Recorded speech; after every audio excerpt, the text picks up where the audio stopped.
Hello అందరికీ నమస్తే అండి. ఇవాళ 8వ రోజు కదా నవరాత్రులు. ఇవాళ సరస్వతి అవతారము. అందుకని నేను ఇవాళ సింగిల్ పాలిష్ వాడకుండా ఆవిడకి అన్ని తెల్లటివి పెడతాం కదా, ఈ మామూలు బియ్యం తీసుకున్నాను. ఇవి కోకోనట్ రైస్, కొబ్బరి అన్నం చేస్తున్నాను. దానికోసం నేను ఒక డబ్బా అన్నం తీసుకుని కుక్కర్లో పెట్టేశాను. కొంచెం మరీ మెత్తగా ఉడికించుకోకూడదు, కొంచెం పలుకు ఉండేట్టు ఉడికించుకోవాలి. కుక్కర్లో పెట్టేశాను.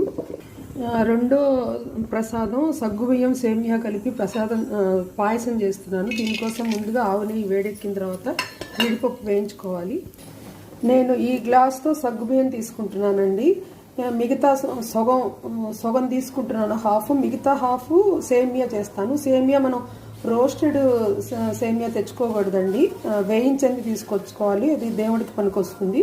ఇప్పుడు ఇందాక మిగిలిన నెయ్యి కూడా కాగిపోయింది. ఇప్పుడు సగ్గుబియ్యం ముందుగా వేయించుకోవాలి. సేమియా కూడా వేగిపోయిందండి.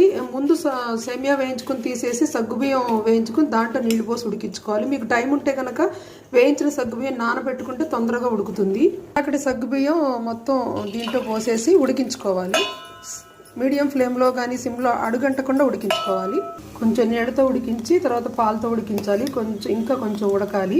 ఇప్పుడు సేమియా వేసేసుకొని మళ్ళీ లో ఫ్లేమ్లో ఉడికించుకోవాలి. బాగా కలుపుకొని కొంచెం ఇలాచీ పౌడర్ వేసుకోవాలి. పాయసంలో పంచదార కూడా వేసేసానండి. ఇప్పుడు జీడిపప్పులు వేసాను, ఇంకా తీసేయచ్చు. కోకోనట్ రైస్ కూడా పులిహార తిరగమాతలాగే మినపప్పు, ఆవాలు, అలాగే కొంచెం జీలకర్ర వేయాలి. అది వేరుశనగపప్పు, పచ్చిశనగపప్పు, పచ్చిమిర్చి వేసాను. ఇప్పుడు కరివేపాకు వేయాలి. కరివేపాకు కూడా వేసుకుని బాగా కలుపుకోవాలి. కొబ్బరి కూడా తురిమి పెట్టేసుకున్నానండి.